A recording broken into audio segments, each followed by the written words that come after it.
langsung. Mudah-mudahan kuliah kita berjalan dengan lancar insya-Allah. Jadi kita mulakan kuliah kita. Alhamdulillah. A'udzubillahi minasyaitonirrajim. Bismillahirrahmanirrahim. Alhamdulillah nasta'inuhu wa nastaghfiruhu wa na'udzu billahi min syururi anfusina wa min sayyiati a'malina man yahdihillah fala mudhillalah wa man yudlil fala hadiyalah. Asyhadu an la ilaha illallah wahdahu la syarikalah wa asyhadu anna Muhammadan abduhu wa rasuluh. Allahumma salli wa sallim wa barik ala Muhammad wa ala alihi wa ashabihi ajma'in. Amma ba'd. Rabbi shrah li sadri wa yassir li amri wa hlul 'uqdatam min lisani yafqahu qawli. Allahumma yassir wa la tu'assir. Rabbi tamim bil khair bi rahmatika ya arhamar rahimin. Assalamualaikum warahmatullahi wabarakatuh. Ahlan wa sahlan wa marhaban bikum. Salam ukhwah, salam mahabbah kepada yang berbahagia Al-Fadil Ustaz Elin Aminin bin Muhammad Saleh yang telah pun berada di Google Meet Gema Nur Iman pada kuliah subuh bagi membimbing bacaan Yasin, doa dan seterusnya syarah dari kitab Hikam Jawi yang berusaha Puan Hajjah Rosniati binti Mansur bersama dengan tim Gema Nur Iman dan kepada seluruh pencinta ilmu yang telah pun memilih untuk berada di Google Meet Gema Nur Iman bagi mengimarahkan kuliah kita pada pagi ini. Jadi alhamdulillah kita panjatkan syukur kepada Allah Subhanahu wa taala dengan limpah kurnia dan rahmatnya kita berada lagi di halaman ilmu pada pagi ini. Mudah-mudahan perhimpunan kita diberkati, direstui. Bagi memohon keberkatan bagi majlis kita pada pagi ini, marilah sama-sama kita membaca ummul kitab yang akan dipimpin oleh Al-Fadil Ustaz Elin Aminin. Bismillahirrahmanirrahim. Fatihah. أعوذ بالله من الشيطان الرجيم بسم الله الرحمن الرحيم الحمد لله رب العالمين الرحمن الرحيم مالك يوم الدين إياك نعبد وإياك نستعين اهدنا الصراط المستقيم صراط الذين أنعمت عليهم غير المغضوب عليهم ولا الضالين آمين. Amin ya rabbal alamin. Mudah-mudahan mendapat limpahan rahmat keberkatan dipayungi oleh para malaikat sepanjang kita berada di halaqah ilmu pada pagi ini. Ya Allah, Ya Mujib, Ya Wahab. Seperti biasa kita terus mohon kepada Allah Subhanahu wa taala mudah-mudahan menganugerahkan penawarnya kepada mereka yang diuji dengan pelbagai penyakit. Mudah-mudahan Allah sembuhkan dengan rahmatnya kesembuhan yang tidak meninggalkan penyakit lain. Syafakallah syifaan ajilan untuk Syahbudin bin Muhammad Nur, Zaid bin Ahmad, Darduri Tumin, Halimah binti Datuk Kudus Faizul Anwar bin Hamdan, Nuqman Al-Muqtarin bin Syarul Nizam, Zara Safia Zahiruddin, Siti Nazira Abdul Aziz, Faridah Yahya, Muhammad Kausar bin Imran Hazimin, Muhammad Nufal, Mustafa Kamal, Nur Helmi, minta maaf ya, ada masalah sikit.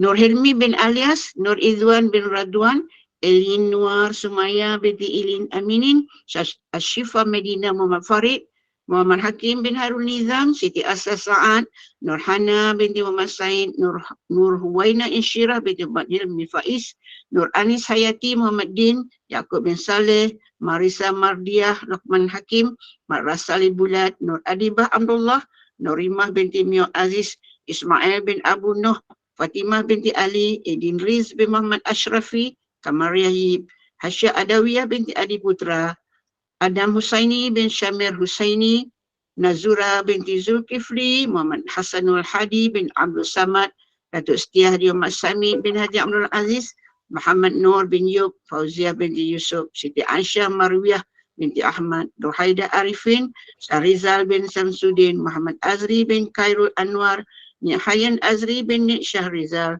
Rohani Cik Mat, Siti Nur Afrikah Nur Hanizah, Azim Muhammad bin Harith, Zulkifli bin Ja'far, Fatimah Rohada binti Dahlan, Halimah binti Qatar, Sufa Solehah binti Amran Umar, Salamah binti Jan Muhammad, Kamariah binti Hamzah, Umairah binti Kamrul Zaman, Wan Abdul Qadir Wan Dilah, Sabana Nurdin, Fatin Dayana binti Zahari, Rashidah Nur binti Muhammad Hanafiah, Fadilah binti Zakaria, Muhammad Hisham, Nuraya Ismail, Aska Putra bin Muhammad Ghazali, Ahmad Fauzi bin Ismail, Muhammad Nazri bin Ismail, Anur Ira Irdina binti Iskandar Syafiq, Saiful Azizi bin Muhammad Hassan, Normah binti Taib, dan pagi ini kita doakan juga kepada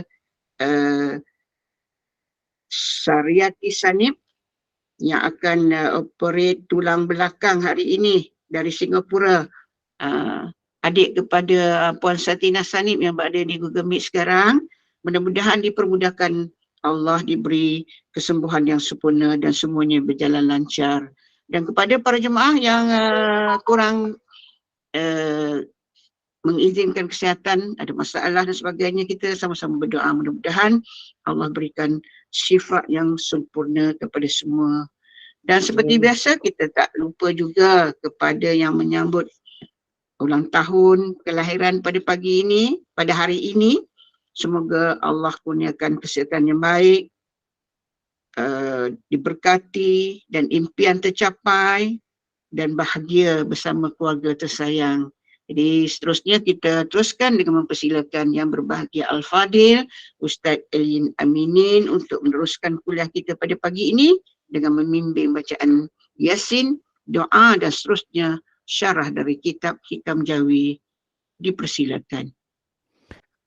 Terima kasih. Assalamualaikum warahmatullahi wabarakatuh. Bismillahirrahmanirrahim. Alhamdulillahilladzi hadana lihada wa ma kunna linahtadiya laula an hadana Allah.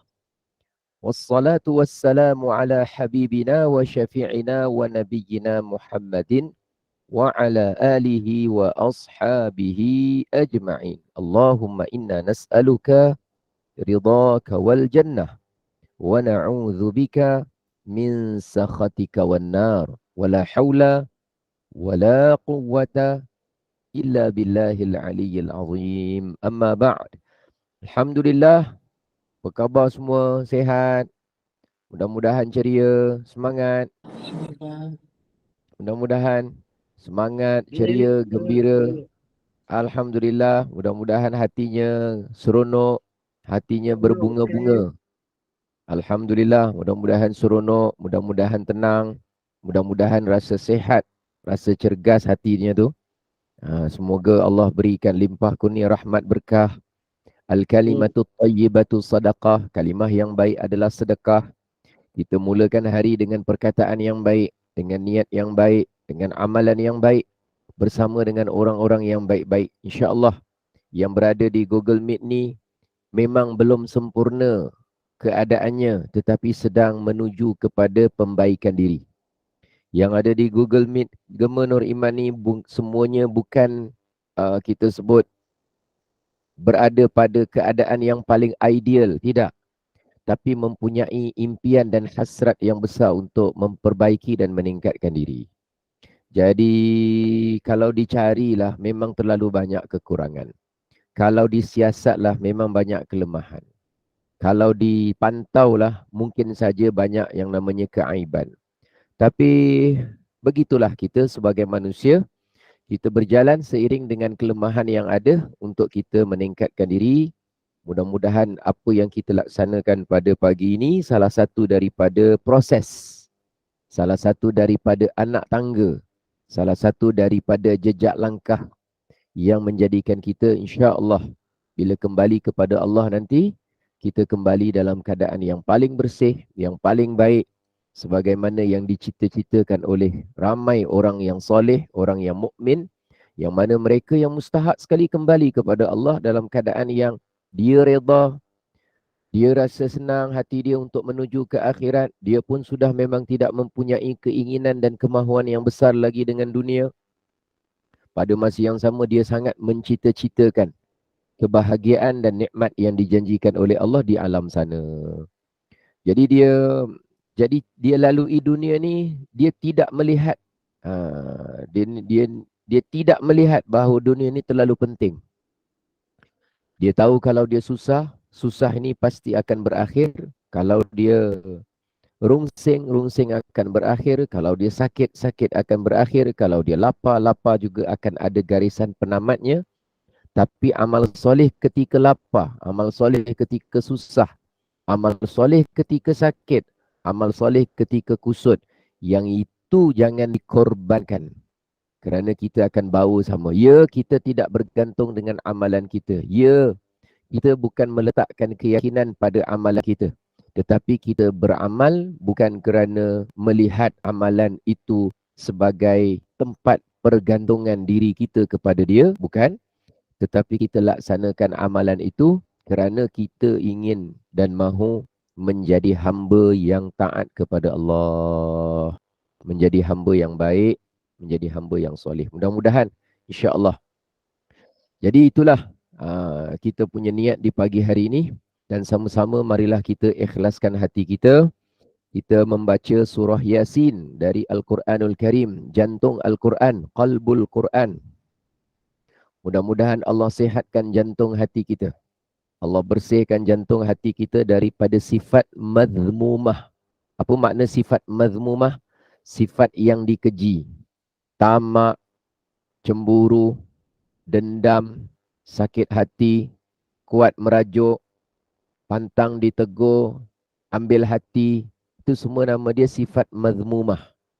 Sifat mazmumah termasuk hasad, termasuk riak, termasuk takabur, termasuk meninggi diri, termasuk merasa lebih tahu, lebih betul, lebih pandai dari orang lain.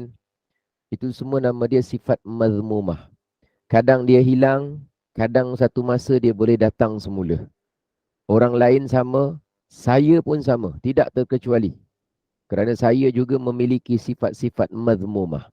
Bukan kerana nak merendah diri, bukan kerana nak humble, bukan kerana nak jadi low profile. Tapi itu hakikat sebenar diri kita yang kadang-kadang terkena kekotoran hati, lalu kita berusaha untuk membersihkannya. Kalau baju pandai kita basuh hari-hari. Kalau kain pandai kita basuh hari-hari. Kalau yang namanya seluar pandai kita basuh hari-hari. Kenapa? Kerana setiap kali kita menggunakannya kita tahu ada kebarangkalian terkena habuk, debu, kotoran, najis dan sebagainya. Maka apa lagi hati kita? Setiap kali kita tidak berurusan dengan manusia pun, detik-detik ataupun lintasan-lintasan hati mungkin sahaja mengheret kita daripada penghasilan dosa. Maka kita berusaha saban waktu dan saban masa untuk membersihkan hati kita. Dan di pagi hari ini, kita memulakan dengan membaca surah jantung Al-Quran. Mudah-mudahan jantung hati kita dibersihkan oleh Allah Subhanahu wa ta'ala. Bersyukurlah kita kepada Allah. Allah takdirkan, Allah berikan taufik untuk kita bersama dalam majlis yang baik seumpama ini. Jadi bila hati kita rasa syukur, hari kita rasa seronok, hati kita rasa gembira, lain. Bila kita baca tu dengan penuh perasaan yang amat mendalam. Dari lubuk hati yang paling dalam sekali. Jadi mudah-mudahan Allah terima amalan kita. Seandainya dalam amalan kita ni mungkin ada riak, ada takabur, ada merasa ujub, kekagum-kagum pada diri sendiri, maka kita mohon supaya Allah ampunkanlah kita, maafkanlah kita. Kerana kita memang tak ada daya upaya sesungguhnya untuk menghilangkan itu dari hati kita. Cuma kita syukur Allah dah beri banyak bantuan, pertolongan kepada kita sehingga kita sebagaimana kita pada hari ini dan pagi ini. Alhamdulillah. Masih lagi dapat hirup udara. Macam saya sebut sebelum ni, kalau ada orang kencing manis, sekurang-kurangnya masih boleh kencing. Kalau ada orang darah tinggi, sekurang-kurangnya masih ada darah. Kalau ada orang yang masih sakit jantung, sekurang-kurangnya masih ada jantung. Kalau tak percaya, tanyalah orang yang telah kembali ke rahmatullah. Dia cemburu ke kita lagi cemburu ke dia. Dia lagi cemburu pada kita. Bezanya tak boleh bercakap saja untuk kita dengar. Jadi dia pun cemburu dengan kita sebab kita masih diberi peluang untuk perbaiki diri. Nikmati saja. Nikmati saja apa yang ada pada kita. Jangan banyak protes. Jangan banyak komplain. Jangan banyak tuding. Jangan banyak nyalah. Jangan banyak yang namanya pertikaian. Tenang-tenang sahaja apa yang ada. Kita tidak akan dapat mengubah ketentuan yang telah Allah tentukan. Sampai ke saat ini juga yang akan datang. Hanya saja kita berusaha supaya apa yang kita cita-citakan, apa yang kita inginkan, selama mana, itu syarat dia tu. Selama mana, syarat dia. Selama mana ia adalah jalan untuk taat kepada Allah dan selama mana ia adalah jalan untuk redha dengan ketentuan Allah, maka kita jalani. Kenapa pergi kerja? Kita pergi kerja bukan nak jadi kaya semata-mata.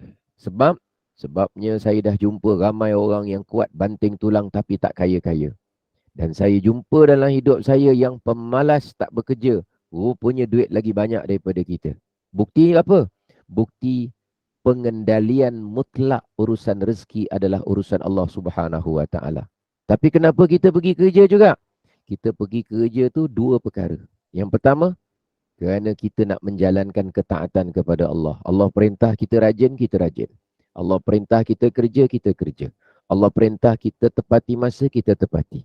Allah perintah kita sungguh-sungguh, kita sungguh-sungguh. Tapi apa terjadi selepas itu? Kalau Allah beri kita rezeki yang banyak, jawapan dia redha. Kalau Allah uji dengan rezeki yang sempit, jawapan dia redha. Kalau Allah beri juga akhirnya sakit, jawapan dia redha. Kalau Allah beri sehat memanjang, jawapan dia redha. Semuanya sama redha. Kerana kalau kita sakit atau sehat, dari Tuhan yang sama. Yang penting ialah kita menerima kehendak-kehendak Allah dan belajar untuk menjadi hamba Allah yang soleh melalui pelbagai ujian hidup dan situasi. Jadi kalau semua orang mengambil sikap yang seperti itu, bukan semudah bercakap. Saya akui bukan semudah kita bercakap. Kerana yang melalui itu hati juga. Yang terpedih, terluka tu hati kita juga. Yang menanggung keberatnya itu juga adalah jiwa kita. Tapi jangan bimbang. Itu semua adalah proses untuk kita menjadi yang lebih baik. Besarkan prasangka baik kita kepada Allah. Lalu marilah sama-sama kita mulakan bacaan Yasin pada pagi ini dengan ikhlas, dengan bacaan yang fasih, dengan suara semampu sebaik yang kita upaya. Mudah-mudahan apabila kita tunaikan hak-hak huruf yang ada dalam surah Yasin ini, insya-Allah Al-Quran akan datang pada hari akhirat nanti memberi syafaat kepada orang yang membacakannya, insya-Allah. أستغفر الله العظيم الذي لا إله إلا هو الحي القيوم وأتوب إليه. أستغفر الله العظيم الذي لا إله إلا هو الحي القيوم وأتوب إليه. أستغفر الله العظيم الذي لا إله إلا هو الحي القيوم وأتوب إليه. استغفر الله العظيم. استغفر.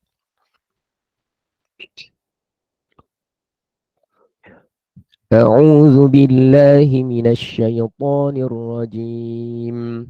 بسم الله الرحمن الرحيم. ياسين والقرآن الحكيم إنك لمن المرسلين على صراط مستقيم تنزيل العزيز الرحيم لتنذر قوما ما أنذر آباؤهم فهم غافلون لقد حق القول على أكثرهم فهم لا يؤمنون إنا جعلنا في أعناقهم أغلالا فهي إلى الأذقان فهم مقمحون وجعلنا من بين أيديهم سدا ومن خلفهم سدا فأغشيناهم فهم لا يبصرون وسواء عليهم أأنذرتهم أم لم تنذرهم لا يؤمنون إنما تنذر من اتبع الذكر وخشي الرحمن بالغيب فبشره بمغفرة وأجر كريم إنا نحن نحيي الموتى ونكتب ما قدموا وآثارهم وكل شيء أحصيناه في إمام مبين واضرب لهم مثلا أصحاب القرية إذ جاءها المرسلون إذ أرسلنا إليهم اثنين فكذبوهما فعززنا بثالث فقالوا إنا إليكم مرسلون قالوا ما أنتم إلا بشر مثلنا وما أنزل الرحمن من شيء إن أنتم إلا تكذبون قالوا ربنا يعلم إنا إليكم لمرسلون وما علينا إلا البلاغ المبين قالوا إنا تطيرنا بكم لئن لم تنتهوا لنرجمنكم وليمسنكم منا عذاب أليم قالوا طائركم معكم أئن ذكرتم بل أنتم قوم مسرفون وجاء من أقصى المدينة رجل يسعى قال يا قوم اتبعوا المرسلين اتبعوا من لا يسألكم أجرا وهم مهتدون وما لي لا أعبد الذي فطرني وإليه ترجعون أأتخذ من دونه آلهة إن يردني الرحمن بضر لا تغن عني شفاعتهم شيئا ولا ينقذون إني إذا لفي ضلال مبين إني آمنت بربكم فاسمعون قيل ادخل الجنة قال يا ليت قومي يعلمون بما غفر لي ربي وجعلني من المكرمين وما أنزلنا على قومه من بعده من جند من السماء وما كنا منزلين إن كانت إلا صيحة واحدة فإذا هم خامدون. يا حسرة على العباد ما يأتيهم من رسول إلا كانوا به يستهزئون. ألم يروا كم أهلكنا قبلهم من القرون أنهم إليهم لا يرجعون. وإن كل لما جميع لدينا محضرون. وآية لهم الأرض الميتة أحييناها وأخرجنا منها حبا فمنه يأكلون.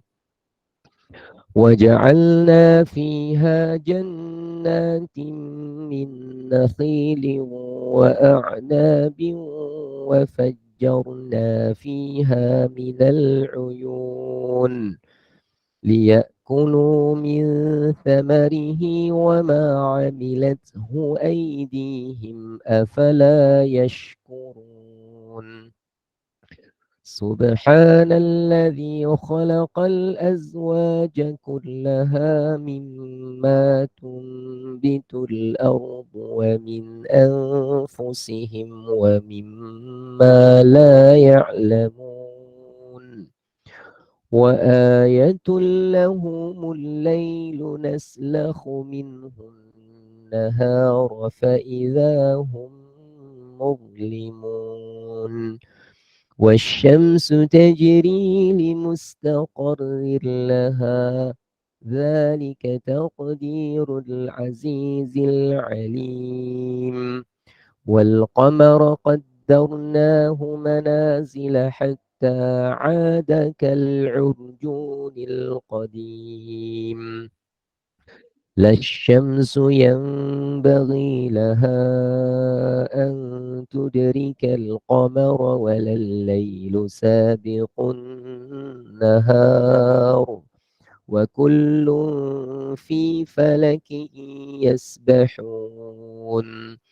وآية لهم أنا حملنا ذريتهم في الفلك المشحون وخلقنا لهم من مثله ما يركبون.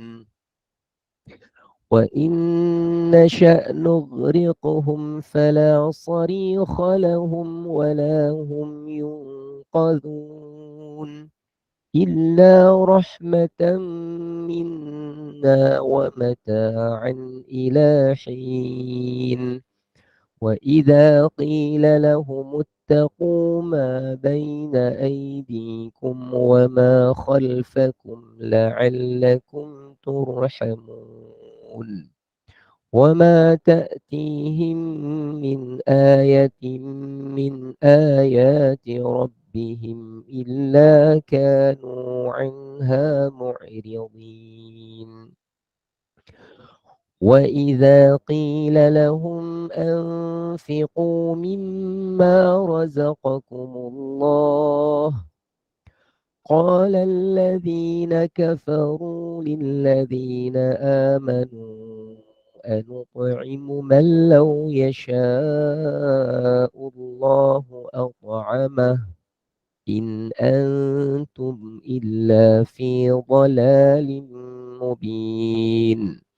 ويقولون متى هذا الوعد إن كنتم صادقين ما ينظرون إلا صيحة واحدة تأخذهم وهم يخصمون فلا يستطيعون توصية ولا إلى أهلهم يرجعون.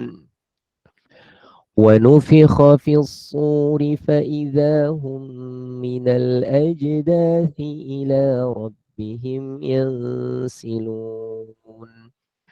قالوا يا ويلنا من بعثنا من مرقدنا هذا ما وعد الرحمن وصدق المرسلون إن كانت إلا صيحة واحدة فإذا هم جميع لدينا محضرون فاليوم لا تظلم نفس شيئا ولا تجزون إلا ما كنتم تعملون إن أصحاب الجنة اليوم في شغل فاكهون هم وأزواجهم في ظلال على الأرائك متكئون لهم فيها فاكهة ولهم ما يدعون سلام قولا من رب رحيم وامتازوا اليوم أيها المجرمون ألم أعهد إليكم يا بني آدم ألا تعبدوا الشيطان إنه لكم عدو مبين وأن اعبدوني هذا صراط مستقيم ولقد أضل منكم جبلا كثيرا أفلم تكونوا تعقلون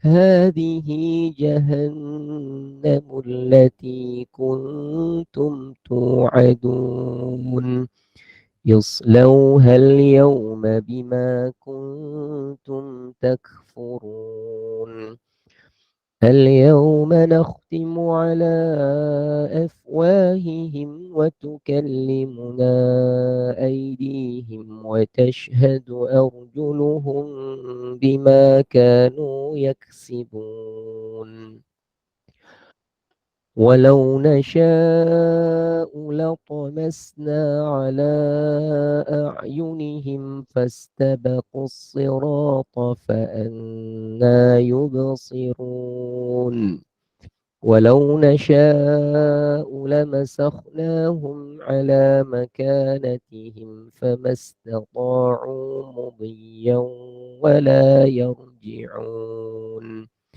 ومن نعمره ننكسه في الخلق أفلا يعقلون وما علمناه الشعر وما ينبغي له إن هو إلا ذكر وقرآن مبين لينذر من كان حيا ويحق القول على الكافرين أولم يروا أنا خلقنا لهم مما عملت أيدينا أنعاما فهم لها مالكون وذللناها لهم فمنها ركوبهم ومنها يأكلون ولهم فيها منافع ومشارب أفلا يشكرون واتخذوا من دون الله آلهة لعلهم ينصرون لا يستطيعون نصرهم وهم لهم جند محضرون فلا يحزنك قولهم إنا نعلم ما يسرون وما يعلنون أولم ير الإنسان أنا خلقناه من نطفة فإذا هو خصيم مبين وضرب لنا مثلا ونسي خلقه قال من يحيي العظام وهي رميم قل يحييها الذي أنشأها أول مرة وهو بكل خلق عليم الذي جعل لكم من الشجر الأخضر نارا فإذا أنتم منه توقدون أوليس الذي خلق السماوات والأرض بقادر على أن يخلق مثلهم بلى وهو الخلاق العليم إنما أمره إذا أراد شيئا أن يقول له كن فيكون فسبحان الذي بيده ملكوت كل شيء وإليه ترجعون صدق الله العظيم استغفر الله العظيم استغفر الله العظيم بسم الله الرحمن الرحيم الحمد لله رب العالمين حمدا يوافي نعمه ويكافئ مزيده يا ربنا يا ربنا يا ربنا لك الحمد كما ينبغي لجلال وجهك وعظيم سلطانك والصلاة والسلام على سيد الأنبياء والمرسلين وإمام المتقين محمد بن عبد الله الأمين وعلى آله وأصحابه الطيبين الطاهرين بسم الله الشافي بسم الله الكافي بسم الله المعافي بسم الله الذي لا يضر مع اسمه شيء في الأرض ولا في السماء وهو السميع العليم. Ya Allah, ya Tuhan kami, pagi yang penuh dengan keberkatan ini, kami berhimpun, kami berkumpul secara dalam talian bersama dengan keluarga besar Gema Nur Iman. Kami mohon, ya Allah, ampunkanlah dosa kami, maafkanlah kesilapan kami, bersihkanlah hati kami, kuatkanlah tubuh badan kami, cergaskanlah minda kami. Ya Allah, berikanlah keberkatan pada rezeki yang kau berikan kepada kami. Jauhkanlah kami daripada segala perkara yang merosakkan, yang memburukkan, yang menjadikan kami kerugian di dunia dan juga kerugian di akhirat. Ya Allah, temukanlah kami dengan orang-orang yang salih, orang-orang yang mana ketika kami bertemu mereka mengingatkan kami kepadamu. Orang-orang yang mana di ketika mana kami bertemu dengan mereka, kami dapat mencontohi Nabi-Mu. Orang-orang yang mana apabila kami bertemu dengan mereka menjadikan kami hamba yang lebih baik. Ya Allah, ya Tuhan kami, jauhkanlah kami daripada orang-orang yang apabila kami berjumpa dengan mereka menjadikan kami lalai daripada mengingati-Mu. Jauhkanlah kami daripada orang-orang yang apabila kami bertemu dengan mereka menyebabkan kami tidak dapat mencontohi Nabi Muhammad sallallahu alaihi wasallam. Jauhkanlah kami daripada orang-orang dan sesiapa sahaja yang mana apabila kami bertemu dan berurusan dengan mereka menjadikan kami hamba yang lebih buruk akan keadaan dan sikapnya. Ya Allah, ya Tuhan kami, tambahkanlah kami ilmu yang bermanfaat dan kemampuan untuk beramal dengannya. Ya Allah, ya Tuhan kami mohon kepadamu, ya Allah, hamba-hambamu di kalangan keluarga kami, kenalan kami, sahabat kami, ada yang diuji dengan penyakit, diuji dengan ujian kesihatan. Kami mohon berikanlah afiat, kesembuhan dan afiat kepada mereka, ya Allah. Semoga mereka itu dapat kembali sembuh dalam keadaan taat dan patuh dengan segala perintah-perintah-Mu. Ya Allah, ya Tuhan kami mohon kepadamu agar setiap orang yang sedang menginfak atau yang telah menginfak ataupun yang akan menginfak dalam memberi sokongan yang tidak berbelah bagi, yang berterusan kepada Gema Nur Iman, Engkau berkatilah rezeki mereka, ya Allah. Jadikanlah infak dan sedekah mereka itu menjadi asbab kepada suburnya rezeki mereka, ya Allah. Mendapat pergantian dan juga keberkatan, mendapat ganjaran dan juga gandaan, mendapat yang namanya kebaikan di dunia dan juga di akhirat. Ya Allah, kalau mereka sakit, maka jadikanlah dengan sedekah mereka asbab kepada kesembuhan mereka. Kalau mereka sedang dirudung masalah, maka jadikanlah sedekah itu sebagai asbab mereka diberikan ketenangan dan penyelesaian.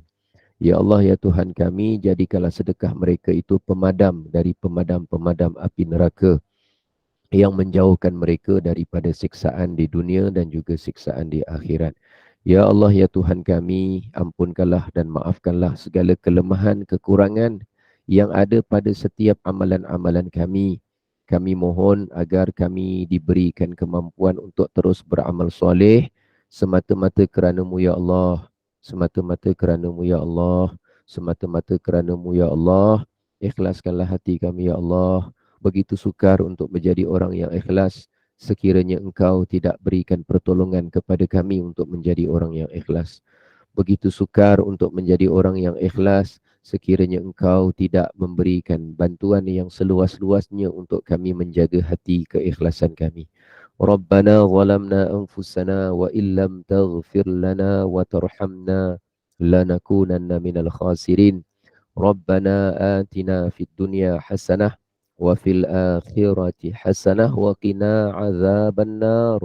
Wa sallallahu ala sayyidina Muhammad wa ala alihi wa sahbihi wa baraka wa sallam. Walhamdulillahi rabbil alamin. Taqabbalallahu minkum. Good morning. Good morning. Bismillahirrahmanirrahim. Morning. Morning, Ustaz. Tidak cakap. Sabah al-khair. Sabah صباح الخير صباح صباح النور يا الخير أستاذ. يا الله صباح الخير صباح الخير. Nur, Ustaz. Apa juga kita doakan saudara kita di Palestin. Allahu Akbar. Mereka tu dibuli, dianiaya. Sabah an-nur, barakallahu fikum. Semoga seandainya medan Palestin itu menjadi asbab mereka itu dipermudah. Ya, ya betul. Seandainya mereka itu menjadi asbab, tanah Palestin itu menjadi asbab mereka itu dipermudahkan masuk dalam syurga, maka sebenarnya keadaan mereka itu sangat baik. Tapi pada masa yang sama, mereka itu yang buruk tu bukan pada syahidnya itu. Yang buruk itu pada terkorbannya agama dan hak-hak sebagai seorang manusia, sebagai seorang yang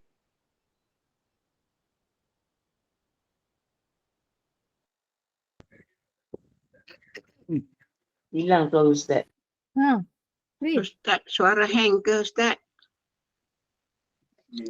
Lain hari memang tak elok lah.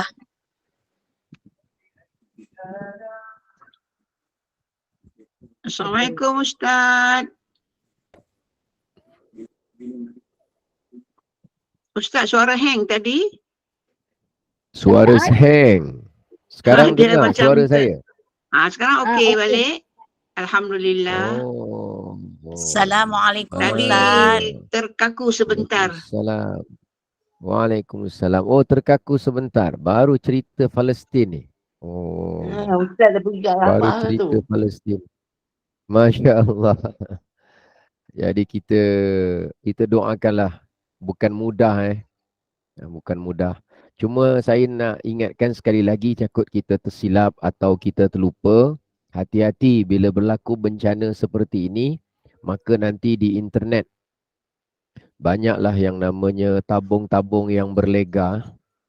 Tabung-tabung yang berlega, dia minta transfer lah, dia minta apa. Kita selagi mana kita tak jelas adakah 100% sumbangan kita tu dihantar ke sana atau dipotong. Kita kena jelas dululah. Maknanya satu, betul ke dia hantar sepenuhnya. Kemudian yang dihantar sepenuhnya kepada siapa. Kemudian kepada siapa sampai ke tidak. Lepas sampai ke tidak digunakan untuk apa. Bukan kita pelokek dengan sedekah kita, bukan. Bukan kita ni berkira dengan apa yang kita ada, bukan. Tapi kita nak elakkan ketidakbijaksanaan kita tu menjadi asbab skamer bertambah. Kita minta orang ikhlas saja tapi tak bijaksana, akhirnya kita tak nak memberi peluang kepada scammer-scammer tu untuk dia. Scammer ni ada yang scammer betul-betul, ada yang scammer macam nampak baik dengan proper apa semua, tapi sebenarnya dia scam juga, cuma dia ikut peraturan. Rupa-rupanya duit tak sampai sepenuhnya. Lebih kurang macam itulah. Contoh saja, saya tak tahu. Saya tak tahu yang mana, yang macam mana saya tak tahu. Kena tanya pihak polis lah yang ada maklumat terperinci tentang itu. Cuma saya cadangkan supaya kita lebih berhati-hati, ya. Berhati-hati. Nanti kalau kat internet, kat server, dekat apa tu? Dekat tu dia kata sumbangan Palestin contoh. Dia suruh klik sini untuk sumbang. Kita pun klik transfer ke apa ke. Bukan kita kedekut, bukan saya ajar untuk supaya kita ni pelokek ke apa, bukan. Tapi iyalah, banyak bila macam tu kita kena faham lah. Dunia hari ini begitu cabaran dia. Jadi kita berhati-hati saja. Bukan menghalang, bukan mengajar untuk pelokek ataupun cinta dunia, bukan. Tapi dari sudut yang lain. Dari sudut yang lain. Berhati-hati insyaAllah. Baik, hari ini kita masuk di muka surat yang ke-9. Tajuk dia ialah apa? Kata pengarang, cita-cita tidak akan mengubah takdir. Cita-cita tidak akan mengubah takdir. Cuma saya nak tanyalah awal-awal ni secara laju-laju lah. Dalam banyak-banyak tikus, tikus apa yang ada 2 kaki je? Dalam banyak-banyak tikus, Mickey tikus Mouse? apa yang ada 2 kaki? Tikus. Mickey Mouse. Ya Allah, laju betul Mickey Mouse, betul. Israel. Ya Allah, lajunya. Baik, tukar soalan. Laju. Oh, ni zaman-zaman tengok Mickey Mouse sama macam saya. Okey, baik. Dalam banyak-banyak itik, itik apa yang ada 2 kaki je? Cepat. Semua itik 2 kaki. Donald Duck. Semua itik 2 Semua kaki. itik 2 Apa kaki. cerita Donald? Apa cerita Donald Duck? Bagus. Dia cuba juga jawab Donald Duck tu. Betul lah. Tapi kan tak payahlah jauh-jauh fikir Donald Duck. Semua itik kan memang 2 kaki. Ya Allah. Dalam hati betul juga dia kata. Semua itik memang 2 kaki. Baik. Sebenarnya. Kalau tikus tak ada kaki mana Ustaz? Apanya? Tikus tak ada kaki. Tikus tak ada kaki. Betul? Ni yang dekat tangan saya ni mouse ni. Allahu Akbar. Jadi, yalah. Saja saya nak tanya soalan yang kedua sebenarnya. Itik apa yang ada 2 kaki? Jadi cara nak menunggu jawapan Donald Duck tu, kenalah tanya dulu tikus yang 2 kaki tu kat mana. Bila dah jawab Mickey Mouse, mesti nak terjawab Donald Duck. Itu cerita dia. Tapi tak apalah. Yang penting semua itik 2 kaki lah secara umum. Baik, ni kita nak pergi cerita. Baik, sebelum kita pergi kepada tajuk ni, cita-cita tidak akan mengubah takdir. Yang pertama sekali kita kena faham. Setiap apa yang berlaku, semua yang berlaku di alam ini, semuanya berlaku dengan takdir siapa? Takdir Allah. Dengan catatan, tidak ada sesuatu pun yang terlepas dari takdir, ketentuan Allah. Tak ada. Jadi contohnya, kalau saya ni bercita-cita lah, akan datang, contohnya lah, satu orang lah. Dia bercita-cita dia nak berkahwin. Pada tahun 2025. 2025. Contohnya lah. Dia bercita-cita dia nak berkahwin. Lalu dia pun kumpul lah duit daripada sekarang. Ni 2023 kan. Dia kumpul duit 2024. Awal tahun 2025 dia ingat dia nak kahwin lah. Itu kan cita-cita dia kan. Baik. Seandainya tahun 2025 pada awal tahun tu, bulan Januari tu, dia akhirnya tak dapat berkahwin. Kenapa? Kerana bakal isteri yang dia nak kahwin tu orangnya meninggal dunia di akhir 2024. Maka jawapannya ialah cita-cita dia tu untuk berkahwin pada tahun 2025 itu tak boleh mengubah takdir. Tak akan. Kenapa? Sebab memang Allah tentukan setelah sampai kepada waktunya awal 2025, rupa-rupanya dia memang tidak berkahwin dengan orang tersebut. Tak berkahwin. Maknanya cita-cita dia tidak mengubah takdir. Itu kalau cita-cita dia tidak dapat dicapai. Contoh sahaja. Contoh saja. Baik.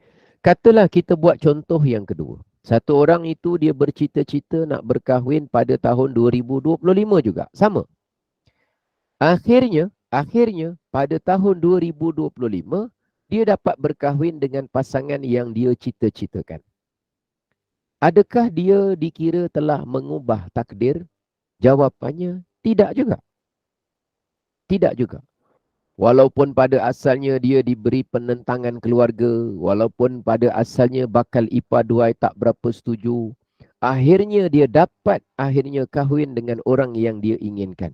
Adakah dia telah berjaya menukar takdir daripada tak boleh kahwin menjadi boleh kahwin?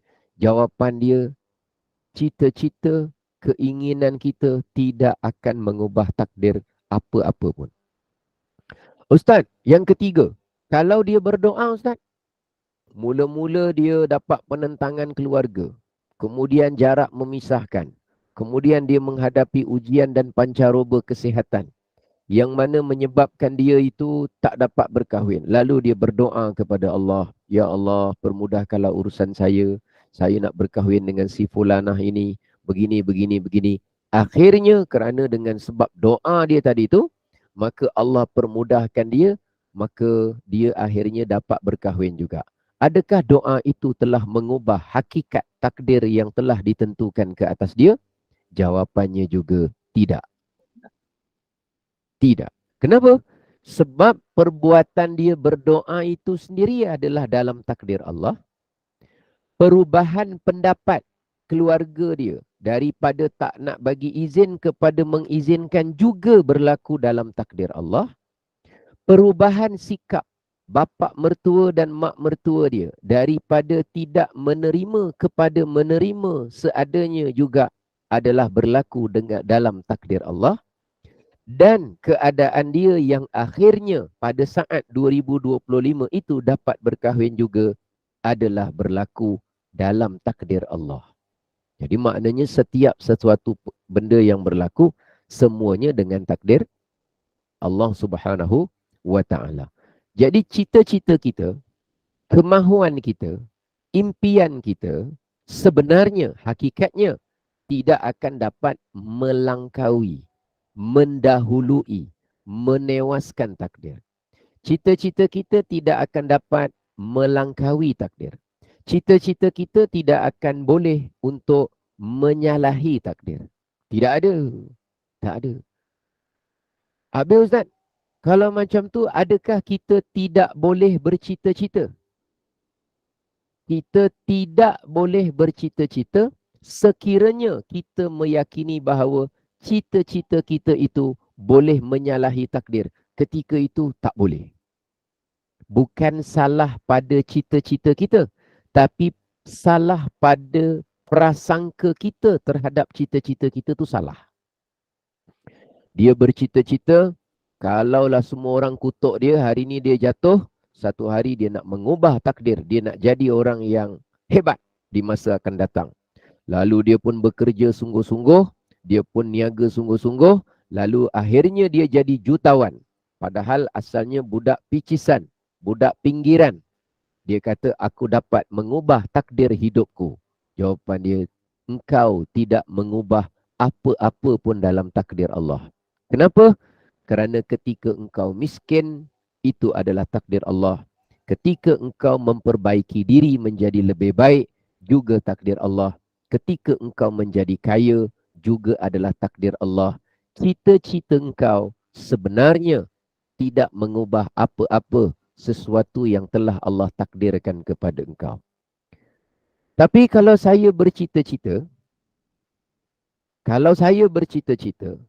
tapi saya tahu, seandainya saya tak capai cita-cita saya, maka itulah sebenarnya takdir Allah untuk saya. Dan kalau saya dapat capai juga cita-cita saya, hakikatnya itu juga adalah takdir Allah untuk saya. Dan saya capai atau saya tidak capai, kedua-duanya saya terima, bukan terima cita-cita dicapai atau cita-cita tidak dicapai, kerana menerima betapa takdir Allah mendahului segala cita-cita saya. Kalau begitu cara kita berfikir tentang cita-cita, jawapannya kalau kita memasang impian tu harus saja. Jawapannya kalau kita masak cita-cita itu boleh-boleh saja. Sebab kita tahu bukan kerja kita untuk menyuruh, memaksa, menghendaki Allah menuruti cita-cita kita. Cita-cita kita tak akan mengubah takdir.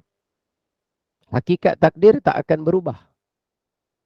Walaupun dengan sebab doa. Walaupun dengan doa.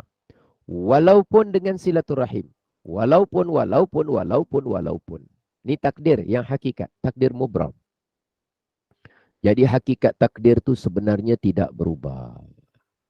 Jadi kata cita-cita tidak akan mengubah takdir. Baik, kita tengok apa yang disebutkan.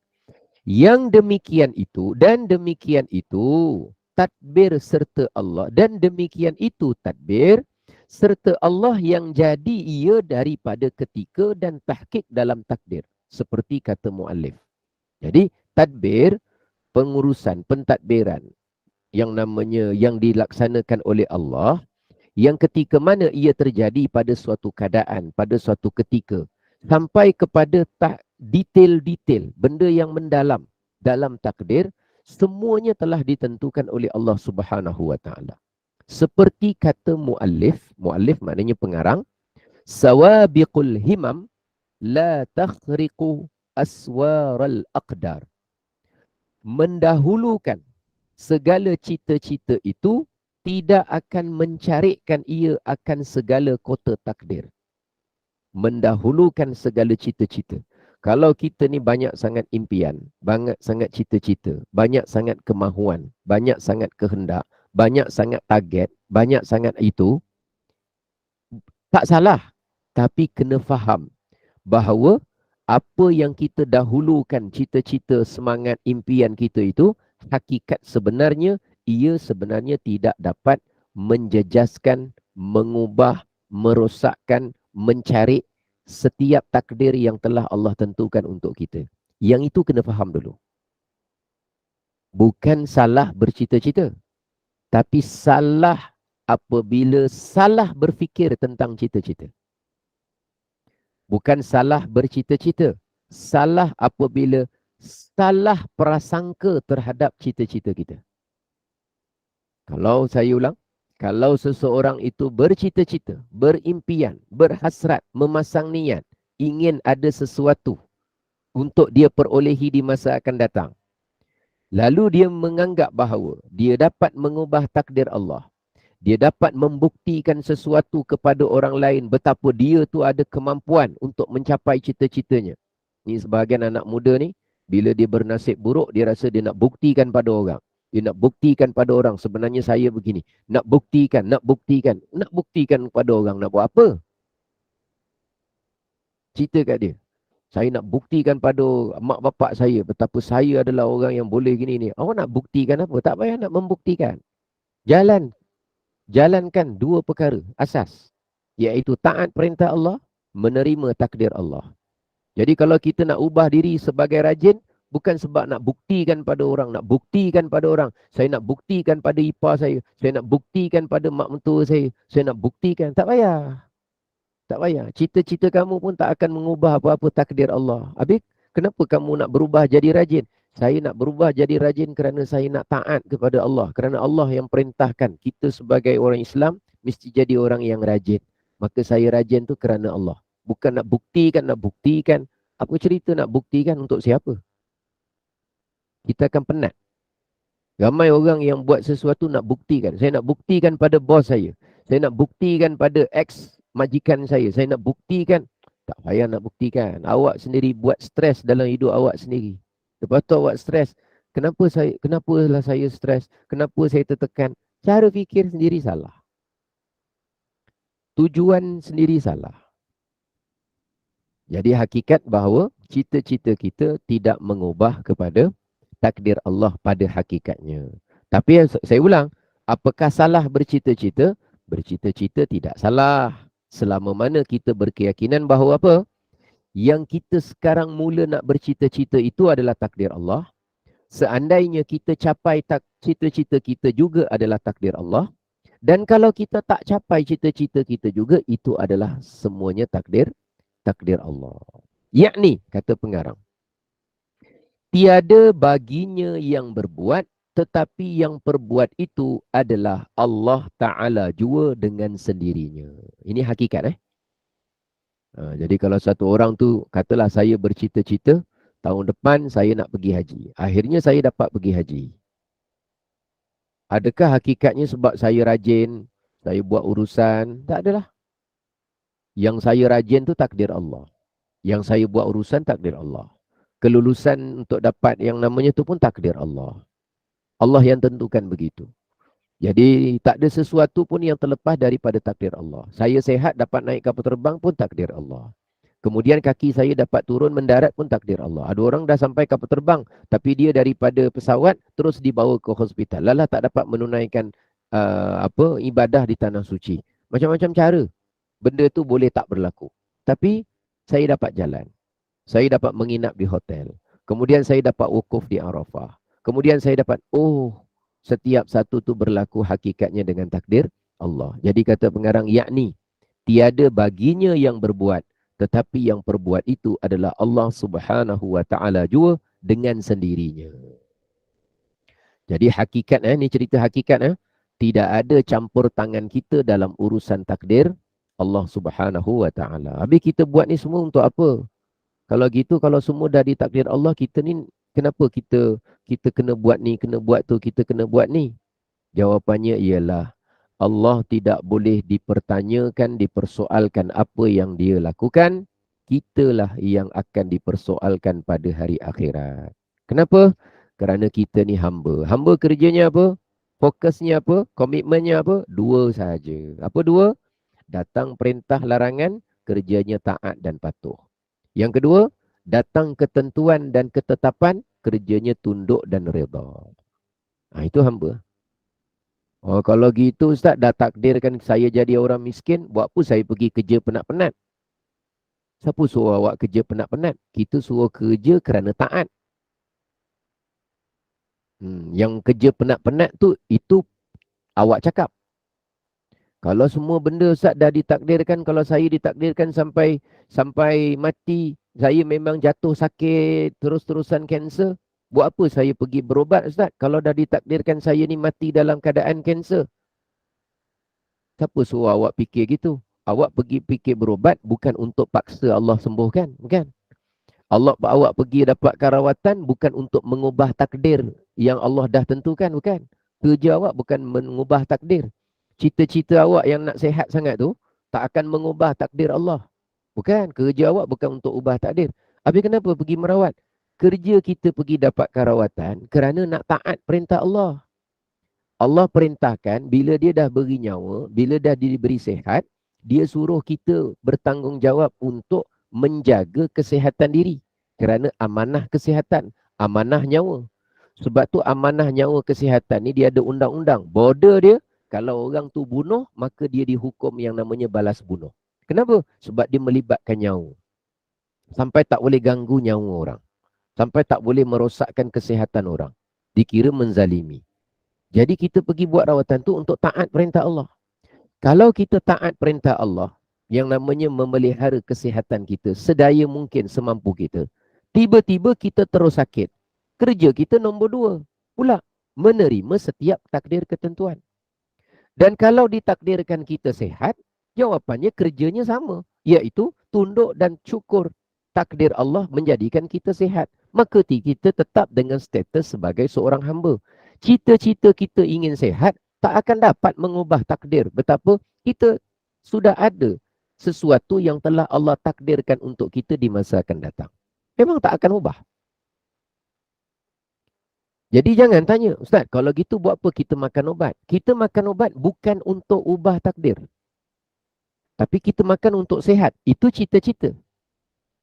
Itu cita-cita. Saya makan ubat, mudah-mudahan sihat. Cita-cita. Tetapi boleh tak bercita-cita? Boleh. Dengan catatan, kalau kita yakin bahawa seandainya cita-cita kita sihat tu tercapai, itu adalah takdir Allah.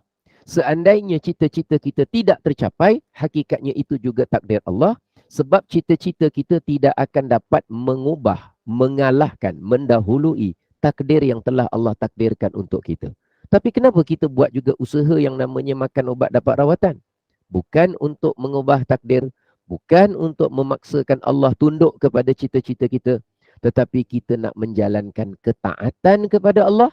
Namun apa yang terjadi sebelum, ketika dan selepasnya, kita adalah orang yang tunduk dengan takdir ketentuan yang telah Allah tetapkan untuk kita. Akhirnya, kita tak jadi orang yang kecewa dengan usaha kita sekiranya cita-cita kita belum tercapai. Doktor cakap tahun 2024 sihat. Saya dah makan ubat. 2024 tak sihat-sihat. Adakah kita kecewa dengan cita-cita kita yang tak tercapai? InsyaAllah kita tak kecewa. Kenapa? Kerana Allah tidak mensia-siakan amalan yang kita laksanakan selama mana amalan yang kita buat, usaha yang kita buat, kerja yang kita buat dalam ketaatan kepada Allah. Jadi sakit ni yang penting bukan sihat. Sakit ni yang penting ialah dapat jalankan dua tadi tu. Kalau sihat, dua tu mesti dapat.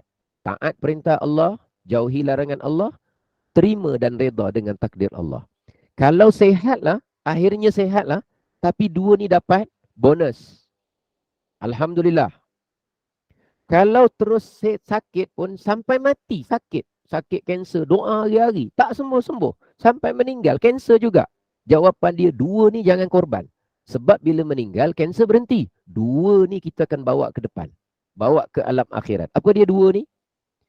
Ketaatan kita pada Allah, jaga diri, jaga kesihatan, jaga apa semua. Pada masa yang sama, redanya hati kita dengan ketentuan Allah.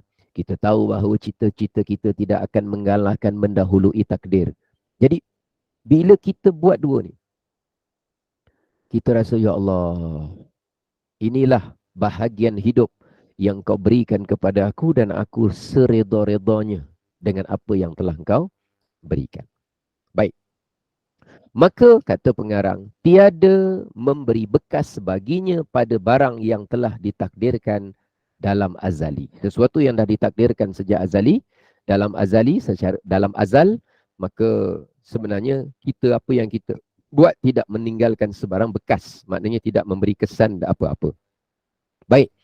Bermula himmah, impian, cita-cita tadi itu, iaitu kuatnya hawa nafsu berbuat dalam wujud dengan izin Allah Subhanahu wa Ta'ala. Jadi kalau orang terlalu bercita-cita sehingga menggantungkan pengharapan kepada cita-citanya tu, tak bagus. Dan menamai orang ahli sufi akan dia himmah. Jadi orang yang ada cita-cita banyak, tapi mendewakan, mendahulukan, bergantung harap kepada apa yang dicita-citakan itu, dari kalangan sufi dipanggil himmah. Seperti yang ada daripada wali tentang kuat keyakinan. Bagi seorang wali, lain. Dia tak bergantung kepada himmah. Dia bergantung, dia berhidup bersama dengan kuat keyakinannya kepada Allah. Apa yang Allah beri, itulah yang dia lalui. Daripada orang yang bertapa, daripada kuat nafsunya. Bagi orang yang sibuk bertapa tanpa ada tujuan, biasanya yang kuat dalam diri dia adalah hawa nafsu. Dan bagi orang yang ahli al-ain, orang yang ahli sihir, daripada jahatnya. Kan ada sihir ain kan yang menggunakan mata tu. Itu ceritanya yang memonopoli dirinya selalu kejahatannya. Dan daripada orang yang ahli sihir, daripada tipunya. Jadi orang ahli sihir, benda yang dominan kepada dia biasa tipu daya dia. Bagi orang yang ahli al-ain, biasanya yang dominan pada dia adalah kejahatannya. Bagi seorang wali, biasanya yang dominan pada dirinya adalah kekuatan keyakinan dia kepada Allah. Bagi orang yang bertapa seorang-seorang, jawapannya ialah antara benda yang dominan pada dirinya adalah kuatnya hawa nafsu dia. Tapi bagi orang yang dalam kehidupan, melalui kehidupan, salah satu daripada yang dominan pada dirinya selalunya adalah himmah. Banyak sangat impian dan cita-cita, bimbang dia bergantung kepada cita-cita dia tanpa dia mengetahui dan menyadari bahawa cita-cita dia pada hakikatnya tidak akan dapat mengalahkan atau mengubah takdir Allah. Cuma kata pengarang, himmah itu boleh dibahagi dua. Yang satu nama dia kubra. Himmah, cita-cita besar, cita-cita mulia, cita-cita impian yang baik, yang perkasa. Dan yang kedua adalah sugra, maknanya yang mempunyai standard rendah, yang kecil, yang bawah. Maka sugra itulah yang dinamakan takluk hati pada sesuatu yang dia cita padanya.